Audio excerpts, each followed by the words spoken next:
Dragon dan pasukan revolusioner sebelumnya yang menebar suatu ancaman. Namun kali ini mereka lah yang akan mendapatkan ancaman tersebut. Ya, pada video sebelumnya kita sudah membahas bahwa kericuhan akan terjadi di antara orang-orang ini, dimana jika di Elbaf Luffy dan sosok inilah yang akan membuat suatu keributan, maka di suatu tempat lainnya itu akan menjadi panggungnya Garling dan juga Dragon.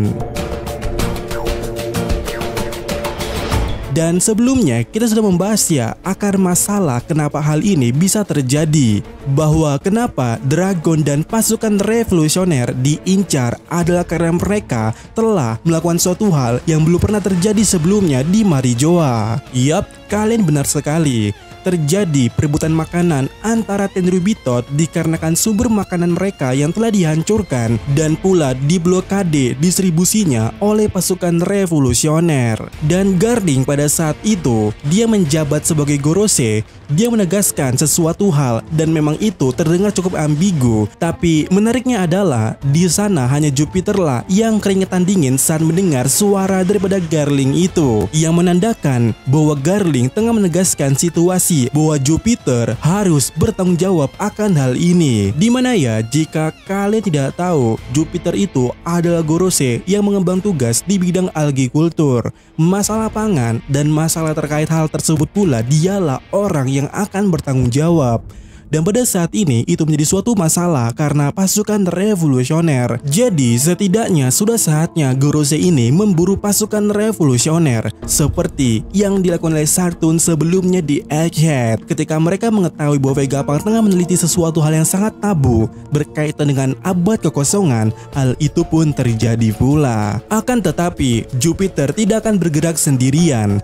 Garling adalah orang yang langsung ikut bersamanya, karena di sini ada beberapa alasan menarik kenapa Garling dipilih sebagai Gorose. Pertama, Imu langsung memilih Garling menjadi Gorose, sementara semua daripada kita tahu bahwa Holy Knight adalah sekelompok unit pasukan yang langsung terjun ke lapangan. Contohnya, orang yang mirip dengan Seng ini yang ada di Elbaf saat ini. Jadi menurutku, kenapa Garling direkrut jadi Gorose menggantikan Sartun adalah langkah dari Imu untuk mengatasi masalah yang sejauh ini telah terjadi. Pertama, Garling langsung mengawasi Yok, di mana itu agar Yok tidak menjadi Vegapunk yang berkhianat. Kedua, Garling menjadi Gorose ditugaskan untuk turun langsung mengejar pasukan revolusioner.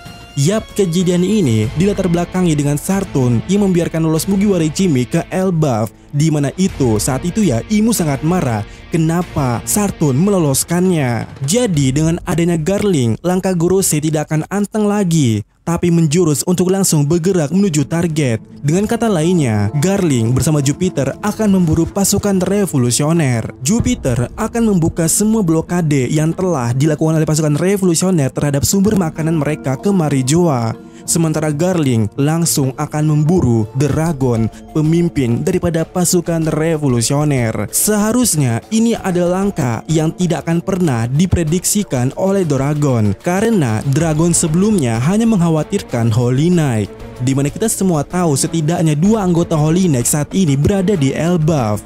Dan menurut pembahasan kita juga pada video sebelumnya, saat ini sebenarnya di luar Elbaf, lebih tepatnya di perairannya, ada kapal pemerintah yang memuat semua skuad daripada Holy Knight. Kemudian selain daripada itu, kita tidak tahu apakah ada sistem pelacak di tubuhnya Kuma yang dibawa oleh Yok, bahwa Kuma sempat berada di Pulau Kamabaka untuk sesaat, yang mana hal itu ya bisa dicurigai oleh Garling. Itulah markas pasukan revolusioner saat ini. Dengan artiannya adalah Dragon benar-benar tidak akan bisa menyangka hal ini. Pergerakan Garling kali ini benar-benar sangat terstruktur dan sangat tersembunyi. Terlebih lagi jika Garling belum diumumkan secara publik sebagai Gorose, itu akan membuat Dragon celaka.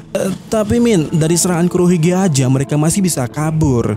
Tidak, kali ini Dragon tidak akan bisa kabur. Seharusnya ada alasan kenapa Dragon sangat mewaspadai Holy Knight. Karena pada saat itu ketua atau jabatan yang paling tinggi di Holy Knight itu dipegang oleh Garling yang saat ini telah menjadi Gorose dan berkemungkinan mengincar Dragon. Dan ada kemungkinan yang sangat besar ketakutan Dragon ini dengan pergerakan Holy Knight itu karena Garling. Dan pertanyaannya sekarang adalah apakah Dragon dan Garling sempat bertemu sebelumnya di masa lalu? Tidak, ya tidak pasti, tapi sebenarnya bisa jadi. Karena kita belum tahu sampai saat ini apa yang terjadi saat Dragon keluar dari Meereen. Memang benar, kita sudah dapat premisnya kenapa Dragon menciptakan pasukan revolusioner. Dia sangat membenci peperangan. Tetapi, peperangan macam apa yang ia benci? Bukankah pasukan revolusioner juga melakukan suatu peperangan?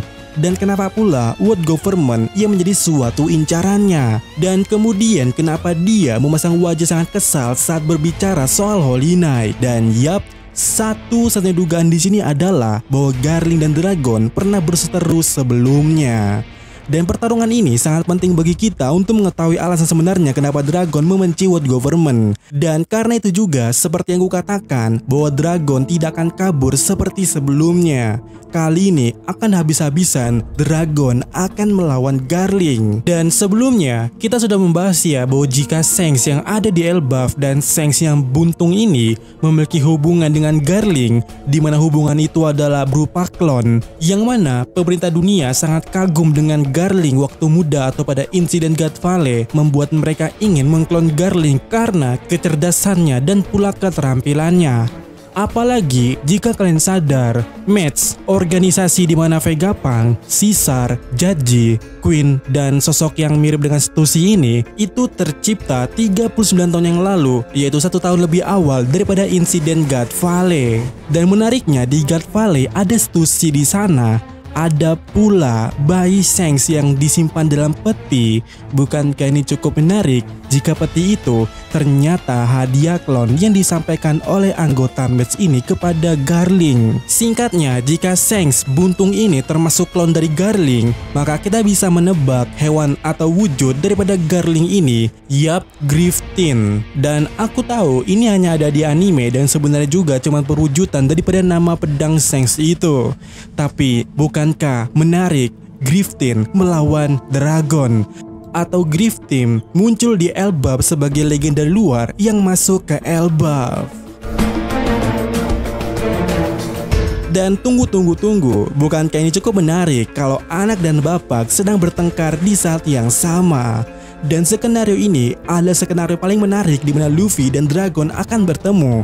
Atau mungkin lebih tepatnya seperti apa yang dikatakan oleh Dragon, bahwa dunia akan menunggu mereka saat dimana mereka dipertemukan. Setelah kejadian itu, setelah Luffy berhasil mengalahkan orang yang mirip dengan Shanks ini, sementara Dragon berhasil membunuh Garling yang seorang Gorose. Dan ya, bagaimana menurut kalian, dan sampai lagi di video berikutnya.